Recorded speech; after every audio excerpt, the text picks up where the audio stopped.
Good evening, ladies and gentlemen. Welcome back to BNN.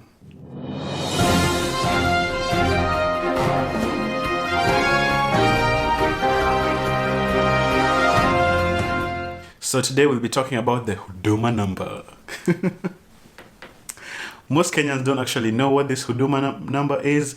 Frankly, I did not know what it is before this video, so I went and did a little research, and I'm here to give you all the information about the Huduma Number. So some Kenyans believe that the Huduma Number is the mark of the beast, and I actually had to find out what this mark of the beast is, and I found out that in Revelations, the mark of the beast is some biometric chip or mark that will be put in human beings to identify them biometrically. And so some Kenyans fear that the way this project was handled and the way the government is treating it looks in a way to seem the way Revelation puts it, and I will show you a video to explain further.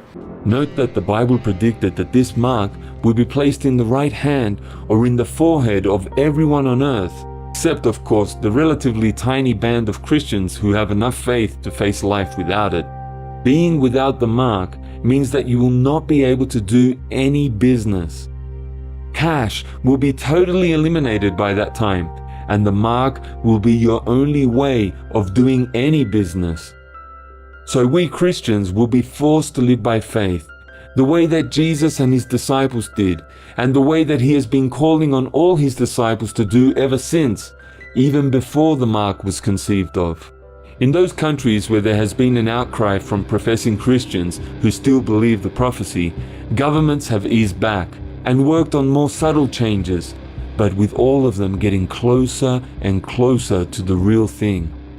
There has been, for example, more and more use of the body itself for identification and more use of RFID chips for doing business. That's why we personally have taken to not even using a card with a chip in it when doing any business transactions. But the Huduma card in Kenya represents the closest that any government has so far come to the actual mark, even though the RFID chip, at this stage at least, is still in the card and not in your hand. So President Kenyatta went on TV and debunked some of these myths, saying that the Huduma Number registration does not involve any DNA tests, any biometrics, any blood extractions, as some Kenyans do not want their DNA in the government system, because some Kenyans have more than one wife or children, so they do not want this information being compared and someone finding out they have a second family or a third family or children everywhere. So Kenyans. So I'll show you the clip by President Kenyatta here. Tusikubali kupotoshwa na wachache wenzetu. Mimi nilishangaa juzi, na mimi na waheshimu, haswa nikiwa Mkristo, nikisikia makasisi wengine wakisema ati hii ni namba ya shetani. Jameni, shetani na kujitambulisha inaungania wapi? My God, please let us not use the privileged positions we have been given and the respect that our people give us to dispel lies, right? This is supposed to improve our ability to provide Kenyans with a service that they truly deserve and desire. Jameni tafadhali. Yeah? Na mimi nasema hivyo kwa heshima kubwa sana. You know? Wengine wameenda sijui ati ukienda kujiandikisha utatoa damu, sijui wekwe, sijui DNA testing.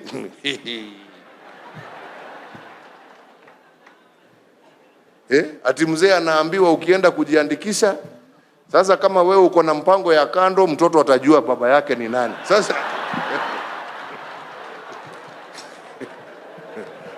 Sasa taabu.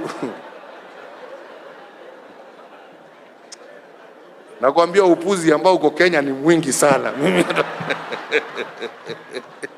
How the government is handling this whole process is just a mess. Francis Gashuri talked about it in an interview on Citizen TV, and I'll play the clip for you. Good intentions, but clothed in a lot of controversy Yeah. and mistrust. And mistrust. And that is where the trouble begins.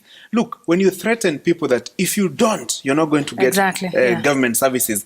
So what are you Which is saying? their right anyway. So first, people will tend to ask, so why are you looking like you're forcing us? Why are you threatening I mean, us? First explain to people, show What it them is. why Yes. this is important for Right. you, why it will make service delivery easier, why this is an important exercise. Once you do that, actually it is people who will now see the sense in what you're doing. But when you tell people, if you don't, you won't, then there is a problem there. All right. And expect a lot of litigation in court, Which has already which begun. has already begun, Yeah. because at the very heart of it is public participation. And as Lina says, this is one of our national values.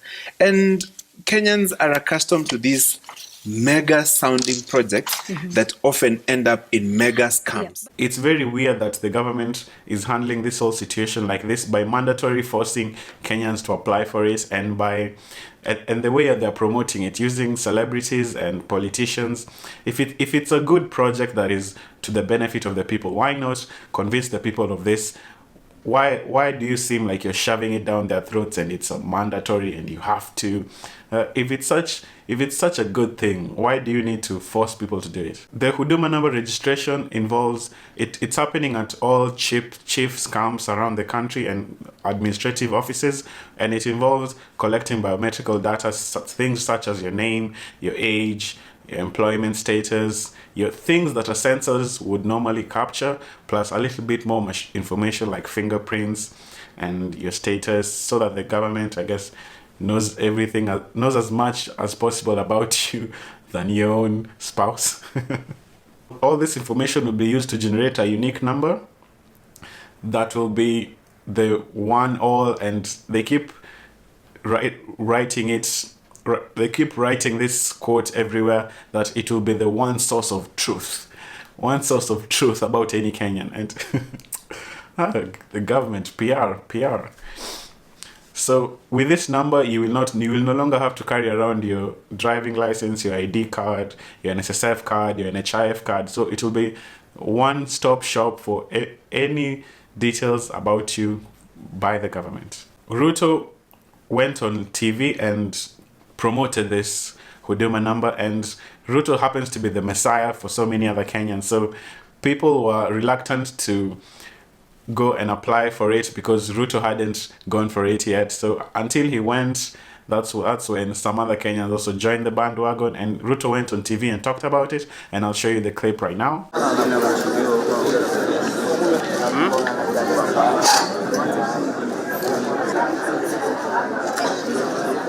Every government service will be consolidated into one number so that it becomes easy for citizens, so that they do not have multiple applications and multiple registrations. Matters to do with NHIF, matters to do with NSSF, matters to do with PIN, matters to do with registration of births and registration of deaths. All these will be consolidated into one unique identifiable number per citizen of the Republic of Kenya. And secondly, it will make it that much more easy for government to plan to deliver on government services to the public, because then government will be operating on known, accurate, reliable information for purposes of planning and for purposes of design and purposes of delivery of government service. So with all this information that he talked about, a question that comes to my mind is this Huduma Number. So if the Huduma Number is supposed to uniquely identify every Kenyan, then what exactly is the point of an identity number? What is the point of an ID number then? If we are replacing it with something else, what happened to all the records that were captured on an ID number? Because I remember when I went and got my ID number, fingerprints were taken, pictures were taken, and my information was recorded down in the system. So what happened to this information? So I dug a little deeper and I went to the Huduma Number website to get more information, and I found out this program is part of this system they're calling the NIMS, which it's too big a word. I'll just write it down for you down here. And the point of this is to create a master population database for any Kenyan citizen living within Kenya and abroad, and any foreign nationally who resides legally within the country. And objectives of this program are for the government to plan for food security, to plan for healthcare, to plan for housing, to plan for employment, and also to plan for security of every Kenyan. When I look at these objectives, another question that comes to mind is in all this information available from a census? Granted that the last census was held in 2010, so we are about that time ready for a new census. So why don't they just conduct a census instead of this Huduma number? Where did all the information that they collected in the last census go if they need to create a whole new project to capture the same information a census would normally capture? Another question is, should we really trust the government to manage this information? If this Huduma number project is successful, should we really trust them to manage this information again? Because they've had all this information in different departments, information about NHIF, NSSF, your ID number, your birth records, your death records. If they cannot already manage that information that they have, what makes Kenyans think that giving them more information will make them better at managing it and using the information effectively and if in an efficient way? Can we trust the government to not mismanage this information again? The government of Kenya spent 5.7 billion on this project, and Kenyans are wondering why they did not just consolidate all the information they already have in the different ministries and departments into one. It would have cost the Kenyan taxpayer less money to actually just go to these ministries and collect information and pull it into one database. And there wouldn't be such debate and inconvenience to Kenyans, giving Kenyans a 45-day time period to register for a Huduma number when they already have so many other numbers. So the elephant in the room, is this another corruption scandal waiting to happen? I guess we will see. Citizen TV Francis Gashuri put it well in a video which I'll play for you right now. Kenyans are accustomed to big projects sounding very necessary, mind-boggling in terms of the cost, but ultimately they end up being a scandal. You've heard stories time and again of vendor-driven projects. Mm-hmm. I hope this is not one of them, because some years back, if you retrace your mind, you remember the Anglo leasing scam. Mm-hmm. Part of it was an integrated, technology-driven, forensic, those big words. So if you can explain it nicely to Kenyans, because it is meant for them, it is data coming from them, it is meant to make their lives easier, access services in an easier manner. If you can buy them in, you're safe. If you don't, if there are any questions, then that is the beginning of a very long process, and could also include a very big eating avenue. The Kenyan government says that this project is better for the country and it will allow them to plan for a future as other countries have done. And the best example of a digital society is Estonia, which slowly through the years they have managed to put all government services online. You can register to vote, you can register for citizenship, you can register for public business permits, healthcare, NSS, anything you can possibly, any business you possibly have the government, you can register for it online. One key difference between Estonia and Kenya is Estonia did not rush this process. Through the years, they put in place laws and infrastructure to support such a digital society. For example, in Estonia, internet access is a right. Is a basic right the way food and other things are right. It is actually in the law. So Kenya is trying something very, very ambitious, and let me not speculate on whether they'll be successful or not. Civil societies have gone to the High Court to contest the legality of this mandatory program, and they got a court order to stop the mandatory connotation list. So not every Kenyan is required to register. It's optional. You can do it if you want. You can't do it if you want. I as a Kenyan, like I am not against progress. Having a digital society, it is better for our future, and I wish they will just get their things in order and make this a successful project. There have also been concerns raised as to the success of this project. How will the government safeguard this data? What happens when the system breaks down? In Kenya, you notice if M-Pesa breaks down, the company executives are called to parliament to explain what happened. And so with this system, who is responsible? What if this information is misused?